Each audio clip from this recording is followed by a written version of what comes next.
Hey everybody, Christy here for SuperLobby.com. Here is your weekly fix of English Premier League previews in the daily fantasy sports world. I've got David on the line. David, how are you? Good morning, Christy. David is the main man behind SuperLobby.com for all your daily fantasy sports research needs. Check out the Super Lobby. David's actually written a very interesting article on Super Lobby. Right now, you can catch it directly on the homepage. Check it out. He's discussing sports betting, he's discussing daily fantasy sports, and he's discussing the UK market. David, brief synopsis for anyone who don't have the time to read it. It's going to be difficult to get daily fantasy to kick off if you just focus on soccer. Let's take a look at some other sports. There is an opportunity, definitely. This was sort of timed with the DraftKings announcement that they're coming into the UK, and the granting of the license. So it's all sort of wrapping that stuff up. From my own perspective, just sort of my own feelings about it. Could be boring, could be interesting, worth a read. Worth a read. I've read it. I enjoyed it thoroughly. Now, while we're on the Super Lobby homepage, you guys can see this on the screen. We're just having a little look at the soccer lobby. So this week already we're seeing, a heap of overlay in the soccer events. There are not many competitions remotely close to full at the moment. So now is the time. Watch this podcast, make your picks, and get in the best value competitions immediately. The ones with a margin of only 9.1%, which is very nice, are looking particularly good value. So that's a 6K guarantee, the 2K guaranteed, and the $500 guaranteed for you low stakes guys. Get in those. Now, on to our picks. David, talk fixtures this week. Are you excited by Palace Villa, West Ham Bournemouth, Norwich Stoke, Sunderland Swansea, and Leicester Spurs? No. No, and with good reason, I would say. Do you think that this is the sort of standard we're gonna see? I think for the rest of the season, the 3 o'clock Saturday games are going to be a pile of shit, really, because like you've got Man United playing Newcastle, you've got Liverpool, Arsenal. Liverpool, Arsenal, Monday night, 8 p.m. Really, really consider it for the Uh, fans who, are well, London and the north of England aren't exactly closely linked, so 8 p.m. on a Monday is like the worst possible time. Like, who's yeah. getting a day off work? You have to get 2 days off work to go to that game, basically. No, I get you. Don't like the way this is playing out over the season, but I suppose we deal with the hand we're dealt, or something like that. Play the hand we're dealt with, some sort of You know card. what's also annoying? Just not in fantasy sports terms. Really rubbish for match of the day on a Saturday I night. know, I I know. like my match of the day. Well, match of the day's a BBC job, isn't it? I mean, this is all about BT and Sky and Yeah, or superior overlords or something like that. I mean, yeah, Sunday fixtures are pretty garbage as well. West Brom, Chelsea, Everton, Man City. I suppose that's okay. that's a good game. Watford, Southampton. I mean, there's probably only really one good game this weekend, isn't it? Arsenal, Liverpool. Arsenal Liverpool One looks great very game. nice, and it's Great. not even this weekend. That's right. It's next week. But Tottenham Leicester is the immediate standout fixture in the Saturday 3 p.m.ers, and that's one that we're focusing on for the purpose of this podcast. Dave and I just when discussing our lineup had a bit of a debate.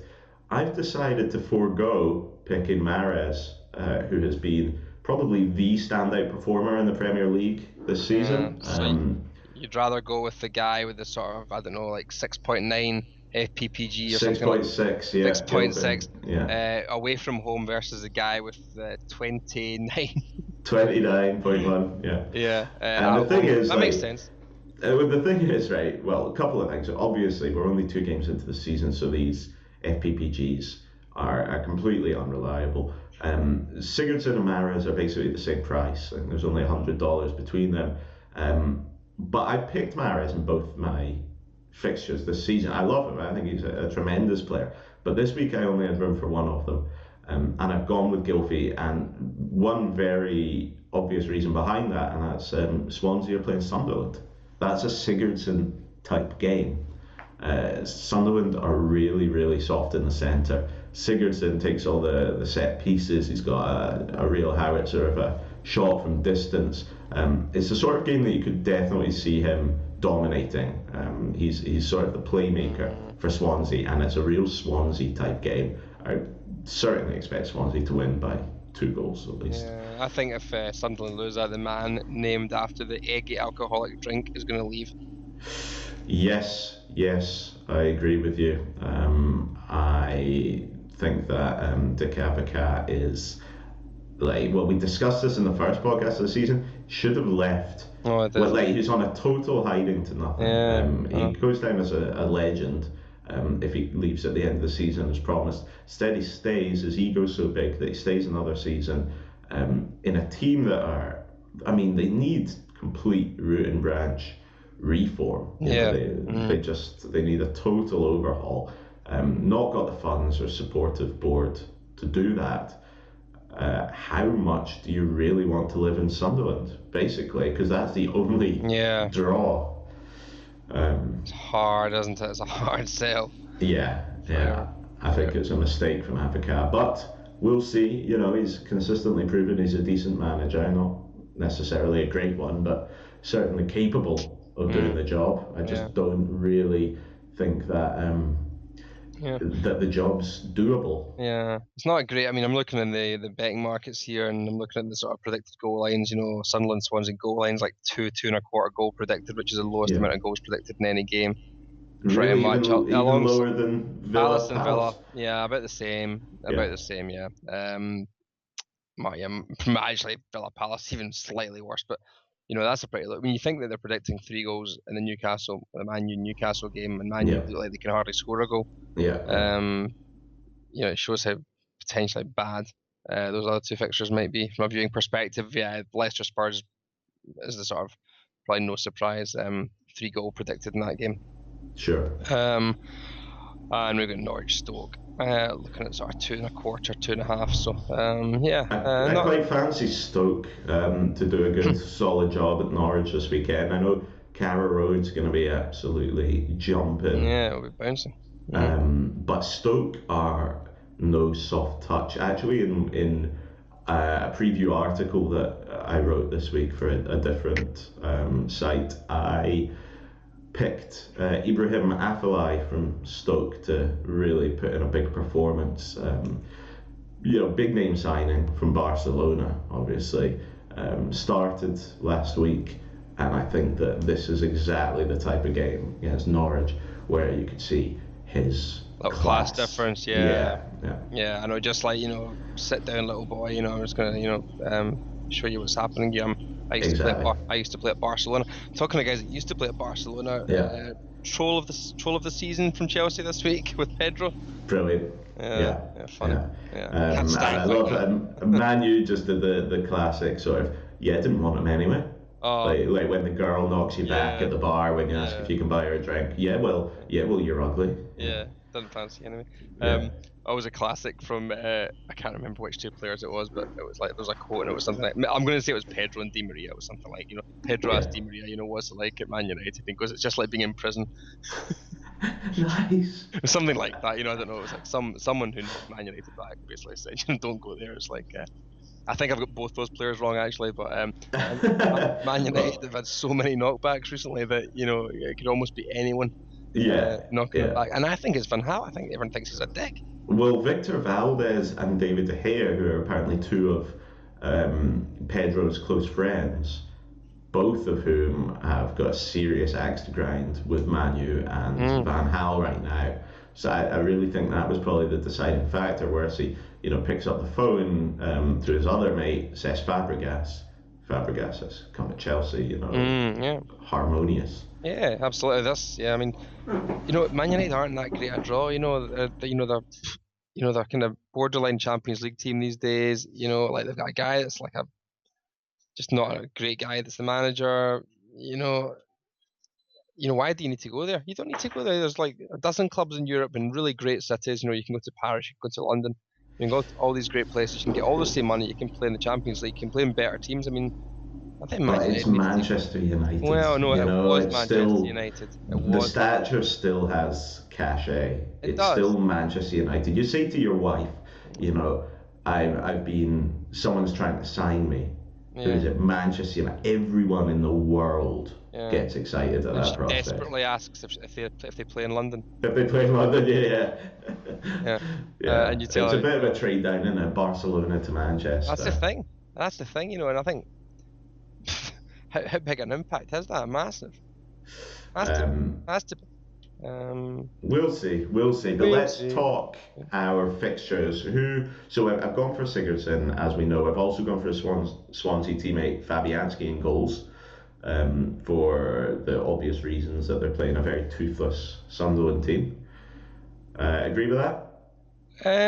Yeah, you could do that. You know, I think, you know, maybe you could pick up the Palace keeper quite cheaply at the moment as well. It costs more than Fabianski. But, you know, Speroni's out for Palace, so who was the guy that played last week? McCarthy. Right. Alex McCarthy. So he's what, 5,100? 5,100 costs more than Fabianski. I'm not feeling it. I mean, that's obviously banking on the clean sheet against Villa, but no, I wouldn't bank on a clean sheet against Villa. I mean, it's a possible clean sheet. No, I mean, I wouldn't overpay. So yeah, he was the sort of other guy we're kind of looking at. Not a bad shout with Fabianski. So across the defence, that's as close to a compliment as I'm going to get from David, by the way. So that one, I'm taking that as an attaboy. Yeah. Aaron Cresswell and Joe Ward in defence. Okay, so you're sort of thinking that Bournemouth are going to struggle. I actually think Bournemouth will beat West Ham. That's my bold prediction. Or get something What will from Cresswell the game. do in the game to justify that pick? Cresswell gets a lot of the cheap. ball. No, he's not. He's the most expensive defender in the whole slate this weekend, actually. Pick the most expensive defender in the slate, and you don't think they're going to keep a clean sheet? I don't think they'll necessarily keep a clean sheet. Double contrarian. Yeah, absolutely. But Cresswell bombs on. Like, for my fullbacks, it's not all about the clean sheet. It's about the assists. It's about the deliveries into the box. And Cresswell is just a Duracell bunny of the flank, you know. Also, look at that. I've got $1,700 remaining in my kitty, which, you know, that's with picking the most expensive defender available, so I could afford him, put it that way. How about this, right? How about taking Neil Taylor from Swansea at Sunderland? I like him. He gets up and down the pitch, right? He's a good player. 4.9 FPPG, but as we know, small sample this season. I think there's more to come from him. 3,900. You could save yourself 1,700 there. Yeah. And then you could bomb out. You know, this anyone. Is the problem. You could probably bomb out someone else, right? And you could actually get Mahrez and Gelfi in the same team. I could ditch CABAYE, you mean? Well, because I was going to get to CABAYE, you know, because he's obviously the form class guy, blah blah. You know, he is a class guy. You know, he's the guy that you'd pick if you're picking a team to play football. Yeah. In that squad, you know, he's the first guy you're picking in that fixture. You know, I get that. You know, he is the best player in that fixture. He's also the set piece taker in a game that will be full of set pieces. Yeah, and there's possibilities there. You know, okay, ignore me. Well, no, I mean, I'm with you. Mahrez is like an inch away from making my team right now. I'm quite fond of the team this week. I was saying on camera to you, I think this is a good team. We're going to take down that 20k. We're going to take down that 20k. Let's do it. Up front, I think, is the real issue, because we got Bafi GOMIS and Mara Biram DIOUF, both of whom have been in decent form this season, but there is no one else. Like, this is like, look at this. So we got a half-fit Harry Kane, who's not kicked a ball this, you know, he's done nothing this season. Sacco, we've already discussed, he's out. Jamie Vardy, who is going to be up in court soon for being a segregationalist. So can't have that, naughty. So Jermaine Defoe, you know, I mean, I've picked Defoe before, I like him, he's a good player, but apparently he's angling for a move to Bournemouth. That's how much he hates Sunderland. God, he wants to go to Bournemouth. I know. Well, you know, he's been a South Coast boy before, though, hasn't he? He has. Him and Peter Crouch and all that stuff. He started his career at Bournemouth as well, or rather, he made his first senior appearances on loan at Bournemouth. And do you know what Bournemouth will do well? one of the reasons why I think they'll do well, or do better than people might think. Okay. I mean, it's anti-Manchester. I've been to Bournemouth several times. It's for those who live in the United States of America and other locations that don't know, Bournemouth is a beautiful seaside location. Stunning sandy beaches. For the UK, it's got the best weather you'll find in the UK. Subtropical palm trees are found on the side of the road. What? Yes, it is true. No, I swear, I'm not Not sure if serious. No, genuinely, palm trees. Beautiful. So people I think, would tend to be pretty happy living there. The family would be pretty happy living there, So I think that's people angling for a move to Bournemouth. I get that, because when you've made as much money as the likes of some of these guys have made, then let's go and live in Bournemouth. Absolutely, it's of all the Premier League teams, that's the place I would want to live. Yeah, but definitely. It's not the team you'd want to play for, is it? Well, would it bother me? I'm living there. I'm playing every week, every second week I'm playing at home, and every other week, so I travel. So does it really matter? Yeah, but well, I mean, and I've been around the block a bit. I've played for the big London teams. Yeah, that's the real thing. Yeah. Played in Toronto. I think the thing is that people will enjoy their time at Bournemouth. They might move on because they're too good for Bournemouth, but they'll enjoy their time when they're there. All right.